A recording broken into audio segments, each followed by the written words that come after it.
communauté, j'espère que vous allez bien. Aujourd'hui on se retrouve dans une nouvelle vidéo et cette fois-ci c'est le grand jour. Vous savez que hier il y a eu donc la présentation, la keynote d'Apple où ils ont présenté les futurs produits et donc 3 iPhones et une Apple Watch. Ce sont les nouveautés qui sont sorties cette année. Alors bon, désolé, il n'y a pas eu de MacBook Air, il n'y a pas eu d'iPad non plus. On n'a toujours pas entendu parler donc du boîtier de recharge sans fil, donc l'AirPower. Rien de tout ça pour l'instant, mais bon. Alors, je sens que je vais vous perdre dans pas longtemps.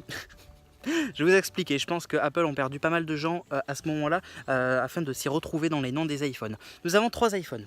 L'iPhone XS, ok, l'iPhone XS Max et l'iPhone XR.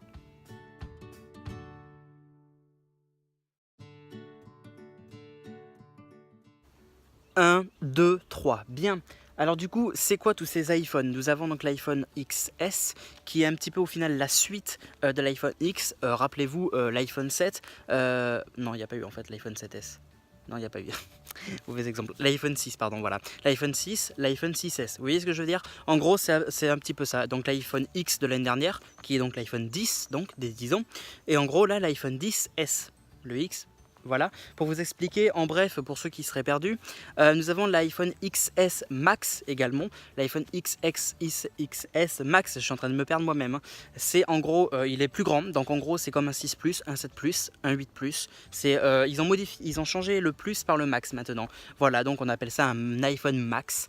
Bon, est-ce que on préférerait plus le plus? Alors honnêtement, je pense qu'on s'est tous habitués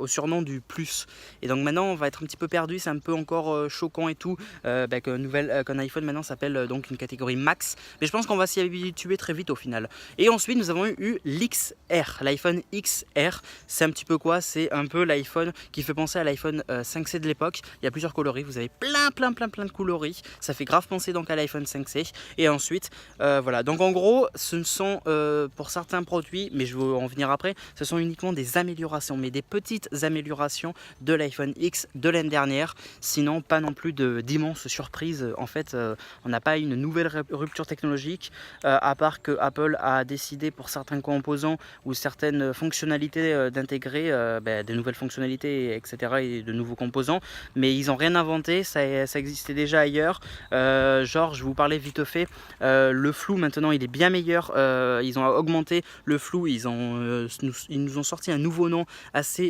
un peu bizarre, mais je vais revenir juste après. De toute manière, vous inquiétez pas, je vais revenir après. Mais en bref, voilà, il n'y a pas eu énormément de nouveautés. Juste en gros, ils ont rattrapé le retard de quelques années sur certaines choses. 5,8 et 6,5 pouces, ce sont donc les deux tailles de l'iPhone XS, je vais y arriver, et l'iPhone XS Max. Donc forcément le Max c'est le plus grand. On avait déjà un plus grand écran donc avec l'iPhone X. Ça prenait tout l'écran, rappelez-vous. Bah là c'est pareil en fait pour le XS en gros hein. Et sur le Max en fait il est un petit peu plus grand au final, donc c'est un plus tout simplement.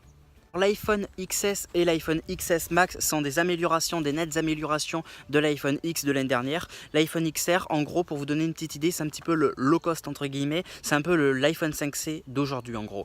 Parce que les prix ne seront absolument pas les mêmes, même si de base et globalement Apple a changé tous leurs prix concernant les iPhones et sont bien moins chers. Ça démarre de l'iPhone XR en fait à 749 € et quelques, et ça finit avec l'iPhone XS Max à 1100 et quelques, un truc comme ça, contre l'année dernière, rappelez-vous, 1300 € pour le plus gros format, un truc comme ça.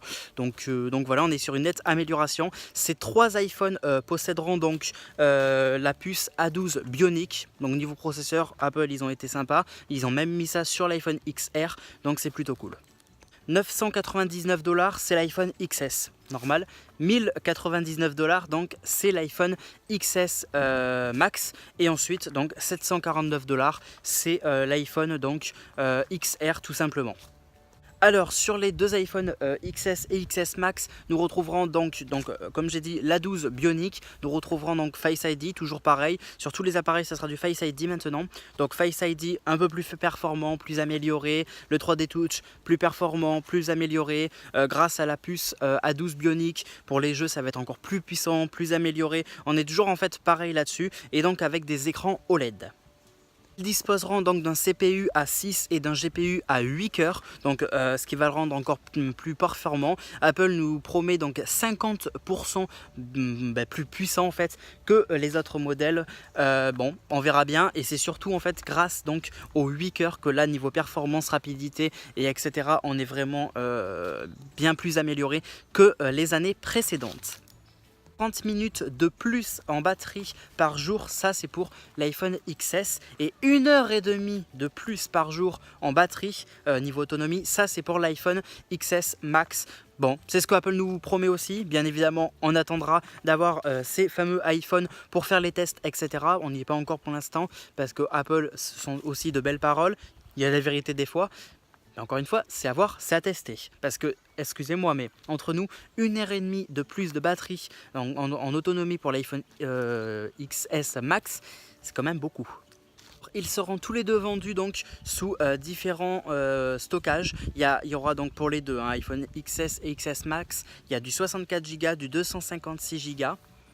Et donc 512 Go également donc pour la troisième version, enfin pour le troisième moyen de stockage. Les deux iPhones grâce à la puce A12 Bionic seront 2 fois plus puissants, et ça va également être joué en fait pour l'appareil photo. L'appareil photo a une plus grande ouverture en fait, et on pourra mieux travailler la profondeur de champ grâce à ça, et surtout grâce au Smart HDR. Donc Apple n'a pas, on va dire, augmenté son capteur de 12 à 16 mégapixels par exemple, mais a quand même fait des petites améliorations là-dedans. Alors bon, c'est pas mal, et ça a l'air d'être très joli, surtout quand on peut modifier la profondeur de champ, etc. Vous savez, par rapport au flou, etc. Vous voyez, et ça c'est une très bonne nouvelle. Après, à voir encore. Après, bon, c'est quand même un petit peu dommage qu'ils augmentent pas à 16 mégapixels par exemple. Mais bon, si après ça fait de belles photos. Aujourd'hui, Apple n'est pas le meilleur sur le marché pour la photographie, c'est plus Samsung. Ils ont encore du retard à rattraper visiblement, mais bon. Là, je vous ai fait vraiment en bref en fait les nouveautés, mais je ferai en plus détaillé plus tard. Sinon, vous pouvez aller également voir sur le site d'apple.com/fr donc pour mieux voir les détails de chaque iPhone. Pour l'iPhone XS et XS Max, ils seront disponibles en précommande le 14 septembre prochain, et ils seront disponibles à la vente, à l'achat en boutique le 21 juin prochain. J'espère que vous avez apprécié cette petite vidéo, j'espère en tout cas qu'elle vous aura plu, que vous aurez pu apprendre de nouveautés, j'espère que je ne me suis pas trop mélangé, etc. J'espère que j'ai été le plus clair, précis. Encore une fois, je ferai des vidéos plus détaillées sur chaque iPhone en fait. Là, c'était vraiment pour vous donner le gros paquet entre l'iPhone XS et XS Max. Bien évidemment, il y a une vidéo qui est prévue en mode gros paquet entre guillemets pour l'iPhone donc XR, parce qu'il ne faut pas l'oublier, celui-là aussi, c'est un peu notre low cost et notre 5C de l'époque. Donc voilà, en tout cas, si la vidéo vous a plu, n'hésitez pas donc à mettre le petit like, c'est un soutien et ça fait toujours plaisir, c'est très agréable. Et n'oubliez pas de me donner donc votre avis dans les commentaires, de me rejoindre sur Facebook, Twitter, Instagram et Snapchat, tous les liens sont dans la description, mais également me suivre sur Discord, sur Epic Games donc pour Fortnite, et sur TikTok donc en gros Musical.ly quoi, ils ont changé le nom. Bref, voilà, n'oubliez pas de vous abonner si c'est pas déjà fait, et nous on se retrouve dans une prochaine vidéo. Salut tout le monde.